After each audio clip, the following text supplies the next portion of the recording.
Em meio à crise do coronavírus, a Europa celebra hoje os 75 anos do fim da Segunda Guerra Mundial. Sobre esse assunto, eu converso agora com o professor de negociação e resolução de conflitos, Ian Duzer, direto da cidade de Rennes, na França. Bom dia, professor. Muitos estão comparando a pandemia aí com também esse conflito de guerra, né? A Segunda Guerra Mundial que teve o fim há 75 anos atrás, nessa data de hoje. É possível mesmo fazer essa comparação? O que tem a ver uma coisa com a outra, professor? Bom dia a todos, bom dia. Primeiro, o discurso do Macron na França falou que estamos em guerra porque realmente o staff medical, os médicos estavam na linha de frente desses feridos e risco, e criou esse sentimento de estamos lutando contra o inimigo comum e organizou também um problema sanitário e militar. Os militares foram ajudar a apoiar a gestão de tendas, etc., nos hospitais. E na Alemanha, o presidente da Alemanha falou hoje, nós estamos como em 1945. Nós precisamos ser solidários, nós precisamos reconstruir porque a economia foi gravemente ferida. Sim, o primeiro-ministro britânico, Boris Johnson, inclusive enviou hoje um comunicado à nação fazendo justamente essa comparação, né, professor? Pois é. Então, hoje, depois de anos de negociações guerreiras, a arte da guerra, onde tinha antagonismo, o Brexit, a Europa, hoje nós estamos entrando numa era de negociação solidária, onde precisamos de governança colaborativa, de cooperação, e não mais o jeito antigo, pegar ou largar, ameaça, recompensa, negociação dura.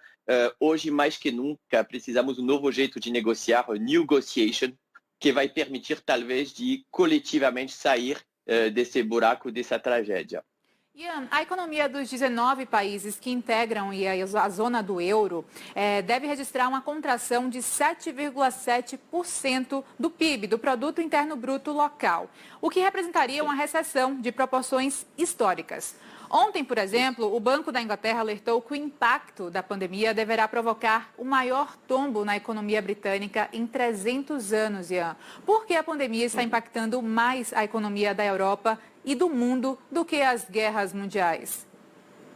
Bom, se olhamos a economia Europa, temos distinções. Na Inglaterra, na França, foram muito focados nos serviços. E nos serviços são o turismo, o restaurante, todas as indústrias aéreas e transporte que foram, obviamente, gravemente feridas. Se você compara com a Alemanha, que fez o foco sobre as indústrias pesadas, de siderurgia, de automóveis, e não delocalizou tudo na China, como fez a França, eles estão menos feridos, se bem que a situação é delicada. Na Itália e na Espanha foi um pouco o mesmo conceito. Então, nós estamos vendo economias de serviços, que são as mais afetadas pela crise. Ao mesmo tempo, conversando com o meu amigo Mark Mobius, que foi eleito Number One Global Money Manager, que trabalha os mercados emergentes, os investimentos mundiais, ele pensa que a economia pode também retomar. Não podemos ter um pessimismo agudo e talvez mais uma disciplina de otimismo, porque a psicologia do consumidor faz que aqui pode piorar. Em vez de pensar que acabou, depois aos poucos vai voltar e temos esperança de um crescimento. Não podemos ficar na tragédia só. É isso que o recado, talvez, desse momento de pós-guerra ou de guerra 1945, com essa metáfora. Com certeza. Também eu faço o link aí com relação a como se deu aí as ideologias da guerra, né? O xenofobismo, por exemplo. Então, será que também uma visão para um novo mundo daqui para frente, pós-pandemia, de uma aproximação maior das culturas, de um respeito maior, de uma união entre os países em prol da melhora, né? Da positividade mundial? Porque é muito importante a gente aproximar nessas diferenças que, de certa forma, ainda existem, né? O que é o grande aprendizado de 1945, que é possível fazer as pazes com seus inimigos. A França e a Alemanha foram os maiores parceiros até hoje, economicamente e culturalmente, na Europa. Então, existe um mecanismo, nós vamos ter que conviver com nossos antigos inimigos, ou nossos concorrentes. E o modelo de pensamento, você tem razão de dizer, nós fomos de um certo lado fortemente globalizado, mundializado. Depois temos uma certa retração tentativa de pensar nos países de forma isolada, protecionismo, soberania, e ao mesmo tempo precisamos trocar. Então, é isso que vai ser o desafio, a meu ver, pós-coronavírus, é de como manter as culturas, manter a proteção sanitária, a proteção alimentar, dos riscos que podem vir e ter uma certa noção de fronteira e, ao mesmo tempo, como dialogar, comunicar entre pessoas diferentes, valores diferentes, não ter bode expiatório, que foi o grande horror do nazismo, e também, repito, a visão totalitarista dos nazistas foi só o chefe.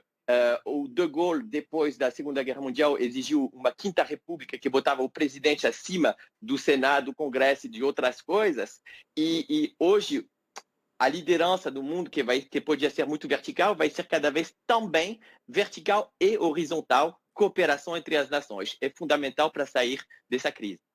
A Rainha Elizabeth II está para fazer um pronunciamento às 21 horas, no horário local aí britânico, sobre isso, inclusive no mesmo horário aí que o pai dela fez no período que foi realmente o fim, há 75 anos. E as comemorações estão discretas, né? Como é que está aí cada país lidando com esse isolamento social e essa comemoração do fim da Segunda Guerra? Bom, de fato, a mídia está fazendo o papel do presencial. Hoje, então, tive, por exemplo, em Paris, no Arc de Triomphe, uma celebração humilde.